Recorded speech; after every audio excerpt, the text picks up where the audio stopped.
These are the wheel hubs for my BMW R80-7, which are going to get a full rebuild, including fitting new bearings. Now I'm going to follow the advice given on Snowbum's website about fitting and adjusting the wheel bearings. I'm going to start with the front hub, which is the simplest, and the first thing I've done is marked it right and left. Now it won't make any difference later on because this is a twin disc setup, but I want to be able to keep the bearings assembled as they came from the factory, with original inner race and outer race together. The bearings are standard taper rollers available from any bearing factor, and the ones destined for the front hub have been sitting in the freezer for the last couple of hours.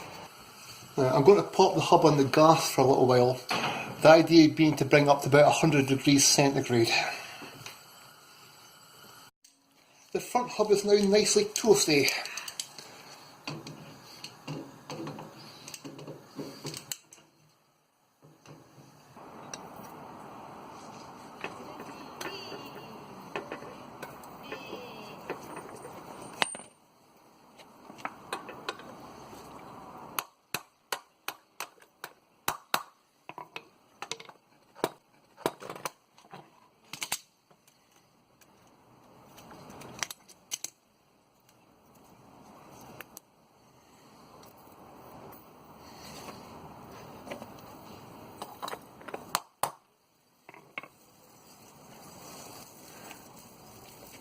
There's a combination of the heated hub and the chilled bearings that basically just fall in.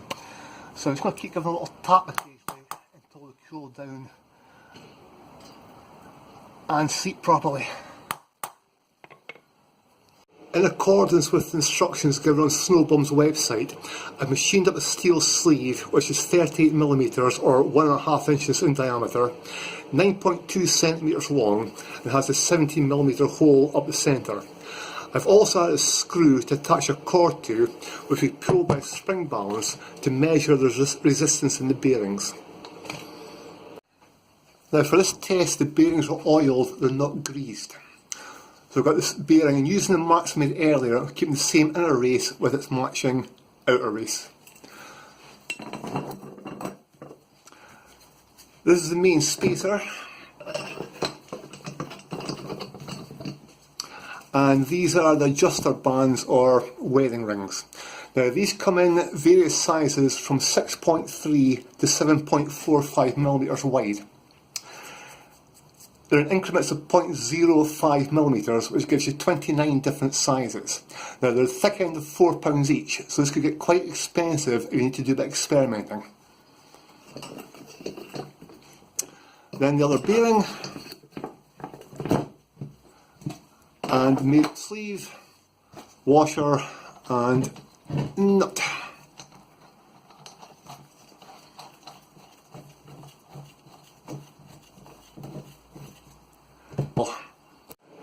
Now I'm going to torque this up to 30 pounds-foot.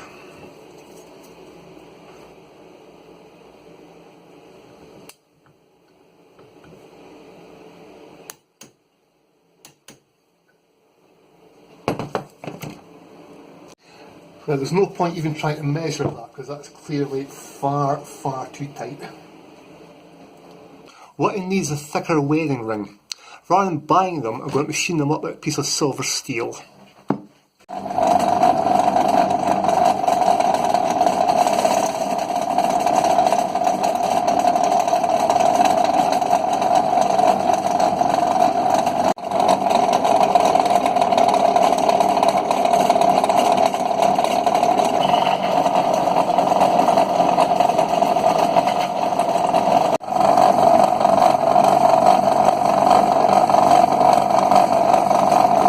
I've made up a split mandrel, which is basically a glorified roll bolt. Tightening the centre screw expands it and grips the collar, which will make it easier for machining down the edge, which I'll have to do numerous times. I've taken this down to 7.45mm, which is the size of the largest shim that BMW supply. With that fitted and torqued, there's now noticeable end float in the spindle, so it's now just a question of skimming down the wearing ring until I get the right reading.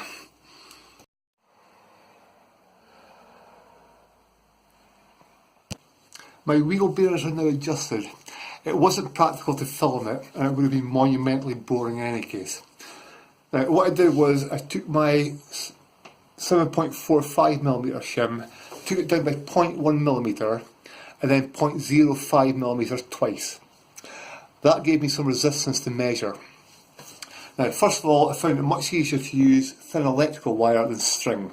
It was less inclined to get tangled up with itself. Now, to begin with, I could not get a steady reading. No matter what I did, the gauges bounced around all over the place. But I did notice after several attempts, the reading was starting to settle down a little bit. So, I got a socket and a cordless drill, and just running it slowly for about 30 seconds, settled the bearings in and gave a nice steady and, just as importantly, repeatable reading. It also made it more convenient for wrapping the wire around the spacer.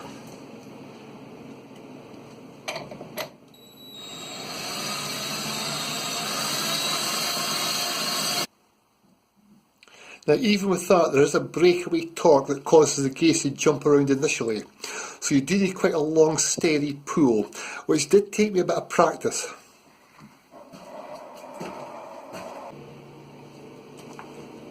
The next question is what figure to actually set it to. The BMW figures are 794 to 1,588 grams, and everybody agrees the top end of that is far too high. Snowbomb's website has a diagram showing figures from 567 to 943 grams, but the text suggests 900 to 950. There's also a reference to Bob. Now, I don't know if that's London-based BMW specialist Bob Porcher or not, but he also goes for around 800 grams. Now, mine are sitting about 810, which feels about right to me. I certainly wouldn't want it a whole lot higher than that.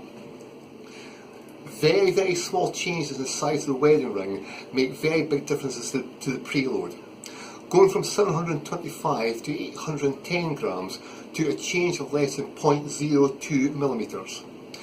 If you only have the standard BMW sizes, I doubt we're going to get an accuracy much better than a couple of 100 grams. Thoroughly clean the oil of both bearings.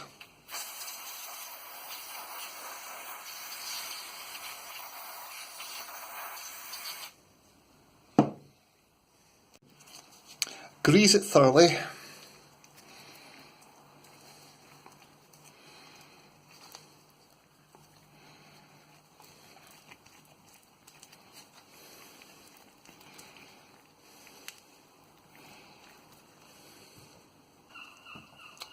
We'll pop in a bearing. These top hat bushes go through the seal with the brim towards the bearing.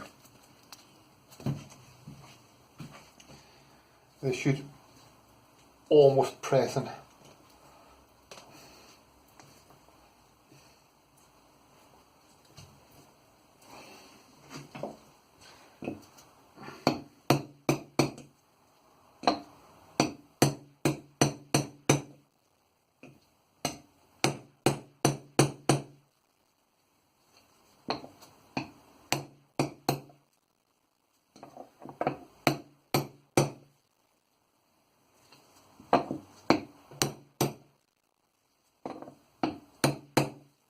They should be flush or just below flush with the surface. There's a small chamfer on the bore, so it suggests the edge of the seal just level with the bottom of the chamfer. I fit the spacer, the wedding ring, the bearing and the seal in the other side, and it's one down, one to go. The basic principle of adjusting the rear wheel bearings is the same as for the front, but the practicalities are different. The rear wheel has a bore running all the way through from the left hand side, ending with a shoulder on the right hand edge, which means that everything has to go in from the left hand side. So the bearings have to be set up on the spindle before being fitted into the hub. So it's oil bearing.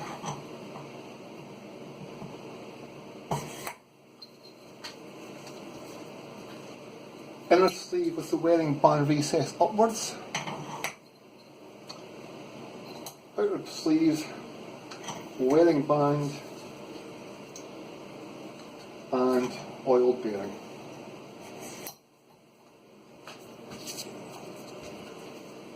These are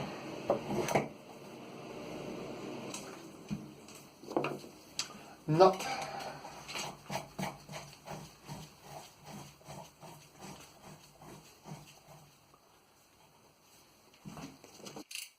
and torque down.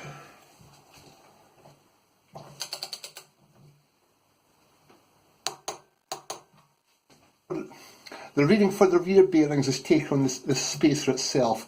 It's 37.3mm in diameter, which is just over 2% smaller than this one. So you add about 15 grams to the reading. And unfortunately there is no shortcut for wrapping the wire around. Now it's a question of setting up the bearings by adjusting the width of the wedding ring, the same as for the front. This is assembled as a unit for fitting back into the rear hub.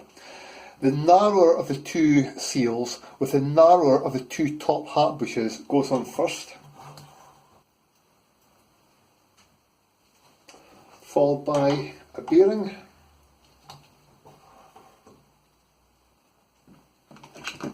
the inner sleeve with the wedding ring recessed upwards, the wedding ring, outer spacer and bearing. Spacer,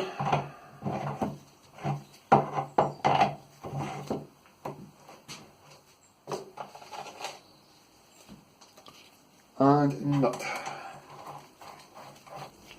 Now you need to make sure that the outer spacer is within the line of the bearings, not sticking out either side.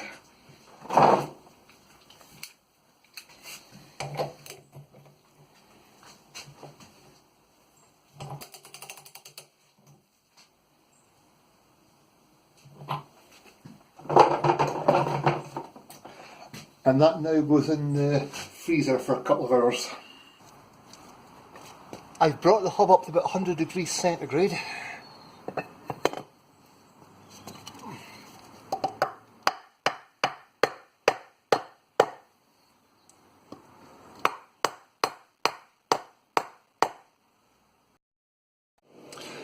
Now the final part is to change the left hand seal.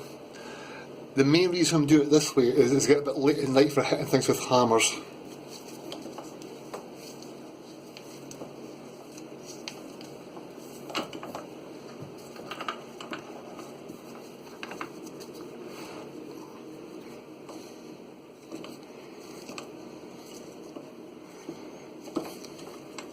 Fresh gasket.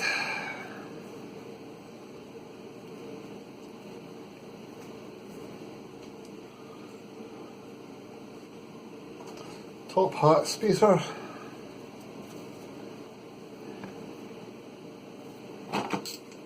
and 5 screws.